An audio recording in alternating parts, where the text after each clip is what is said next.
नमस्कार, मी सुशील कुलकर्णी. आपण पाहता एनालायझर. माझ्यासमोर आता एक प्रश्न पडला आहे.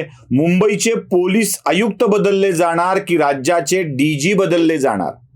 पोलीस दलामध्ये ज्याची क्युरियोसिटी आहे त्या घटना आता घडण्याची शक्यता आहे आणि त्याच घटनांवरती आपण लक्ष ठेवून आहोत.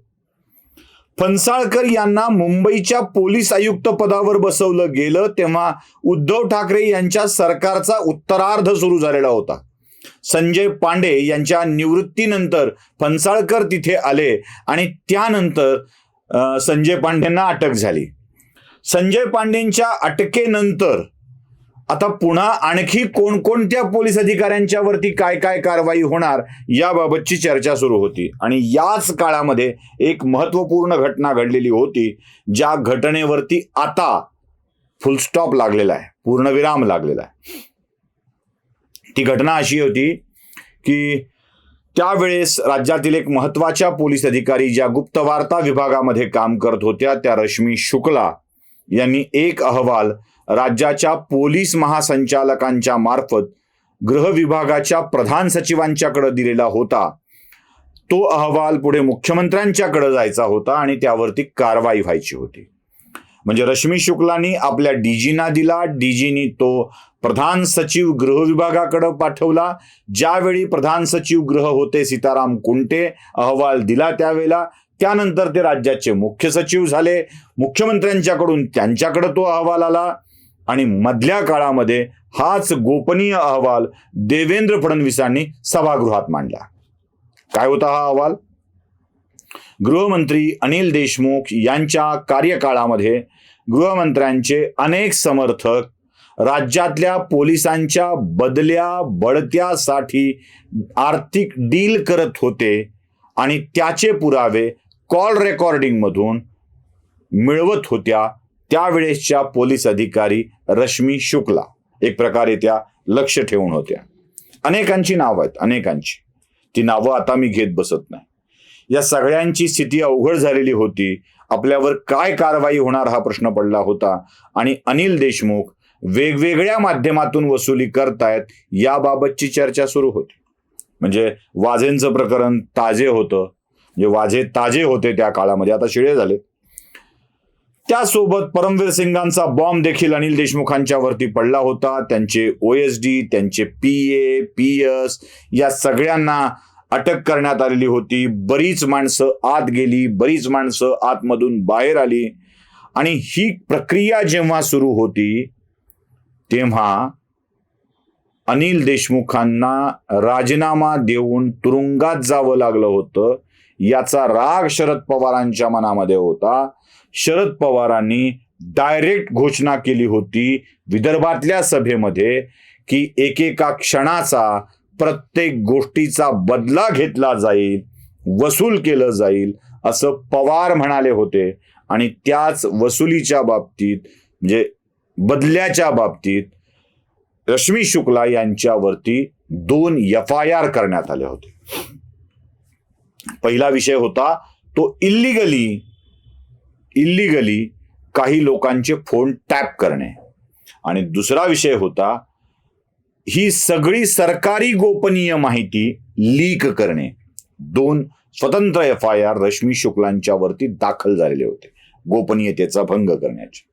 याच प्रकरणामध्ये तत्कालीन विरोधी पक्षनेते असलेल्या देवेंद्र फडणवीसांची चौकशी करण्यात आली होती. 3-4 तास पोलीस सागर बंगल्यावर गेलेले होते आणि देवेंद्र फडणवीसांना सहआरोपी करण्याचा घाट घातला जातो आहे अशा आशयाची तक्रार स्वतः फडणवीसांनी सभागृहात केलेली होती. त्यावर नंतरच्या गृहमंत्र्यांनी म्हणजे वळसे पाटलांनी असा काही प्लॅन नाही असं सांगितलं होतं. त्याच प्रकरणात रश्मी शुक्लांच्या वरती 2 FIR झालेले होते आणि आता एक नवी घडामोड त्यामध्ये घडली आहे. रश्मी शुक्लांच्या वरचे दोन्ही FIR मुंबई उच्च न्यायालयानं रद्द केले आहेत. मधल्या काळात रश्मी शुक्ला प्रतिनियुक्तीवर केंद्राच्या सेवेमध्ये गेल्या होत्या, त्या दक्षिण भारतामध्ये गेलेल्या होत्या. आता रश्मी शुक्लांच्यावर ते FIR रद्द झालेत. ज्यांच्यावर त्यांची मर्जी आहे ते देवेंद्र फडणवीस सत्तेत आलेत, नुसते सत्तेत आलेले नाही आहेत, तर ते राज्याचे गृहमंत्री बनलेले आहेत. या गृहमंत्री बनलेल्या देवेंद्र फडणवीसांना या बदली कांडात जे जे काही घडलंय त्याबाबतचा खुलासा करावा लागणार आहे. कारण ते करणं त्यांच्यासाठी आवश्यक आहे, राजकीय दृष्ट्या आवश्यक आहे. कारण यात त्यांनाच गुंतविण्याचा प्रयत्न मागच्या सरकारने केला होता. म्हणून रश्मी शुक्ला राज्यात महत्वपूर्ण पदावर परतण्याची शक्यता आहे. लवकरच कुठलं पद रिक्त होणार आहे तर ते आहे राज्याच्या डीजीचं. वर्तमान डीजी हे निवृत्त होणार आहेत, म्हणून त्या जागी रश्मी शुक्लांची निवड होईल का हा प्रश्न आहे. रश्मी शुक्लांना अवेलेबल बेस्ट हवं असतं. म्हणजे त्या कधी असं छोटं, लहान, साधं असं काही घेत नाही. त्यामुळं राज्याचा डीजी होण्याची इच्छा रश्मी शुक्लांच्या मनामध्ये असेल का हा माझ्या समोरचा मोठा प्रश्न आहे. कारण सध्या रिक्त होत असलेलं पद तेवढंच आहे. मुंबईचं सीपी केलं जावं तर फणसाळकरांचा कार्यकाल अजून पूर्ण झालेला नाहीये, त्याला अजून काही दिवस बाकी आहेत. मला असं वाटतंय की राज्य सरकार, हे मला वाटतंय बरं का, म्हणजे सोर्स नाही, माहिती नाही, काही नाही, मला असं वाटतंय की राज्य सरकार फणसाळकरांना शेवटच्या टप्प्यात पोलीस महासंचालक पदावर नेऊन बसवेल आणि मुंबईच्या पोलीस आयुक्त म्हणून रश्मी शुक्ला यांची नियुक्ती होऊ शकते. तसंही पोलीस आयुक्त पद जास्त देवेंद्र भारतीच सांभाळतात. त्यामुळं फणसाळकरांना इकडे काम केलं का आणि तिकडे काम केलं का यात फारसा फरक पडण्याची शक्यता मला दिसत नाहीये. आणि रश्मी शुक्ला मुंबईच्या पोलीस आयुक्त झाल्या तर काय होऊ शकतं. संजय पांडेंना पोलीस आयुक्त म्हणून आणल्यावरती काय काय करून घेतलं होतं हे सगळ्या जगाला ठाऊक आहे. त्यामुळं संजय पांडेच अडचणीत आले सोडून द्या.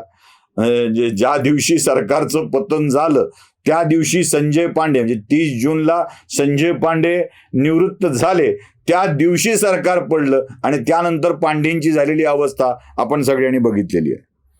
तसं रश्मी शुक्ला यांना आणून तिथे काही विशेष गोष्टी रश्मी शुक्लांच्या हातूनच करून घेतल्या जातील का. कारण विषय नुसतं पद दिल्याचा आनंद असणार नाहीये, त्रास दिल्याचा विषय पण आहे. त्यामुळे तिथे पण काही विषय घडण्याची शक्यता नाकारता येत नाही. त्यामुळे लवकरच मुंबईला एक पोलीस आयुक्त बदलून मिळण्याची आणि राज्याचा डीजी देखील बदलण्याची शक्यता आहे. बघूया राजकारणात अजून काय काय होतंय ते. मोहित कंबोज भारतीय यांनी रश्मी शुक्लांचं ट्विट करून विशेष अभिनंदन केलं हे विसरून चालणार नाही. म्हणजे काही काही गोष्टी अशा असतात ना की ज्या सिग्निफिकंट असतात, उगाच त्या बघितल्या की यात काय होणार आहे असं वाटायला लागतं. आणि त्या ट्विटमध्ये त्यांनी अनेक आरोप कसे हे संपतायत, स्क्वॅश केले जात आहेत. म्हणजे उद्धव ठाकरे सरकारच्या काळामध्ये जे जे काही खोटे आरोप झाले होते ते कसे संपतायत याचा उल्लेख करून रश्मी शुक्लांचं अभिनंदन केलंय. म्हणजे रश्मी शुक्ला येणार आणि अजून काय काय होणार हे बघणं आता औत्सुक्याचं असणार आहे, इंटरेस्टिंग असणार आहे. बघत राहूया. तोपर्यंत तुम्ही अनालायझर बघा, लाईक करा, शेअर करा, सबस्क्राईब करा. धन्यवाद.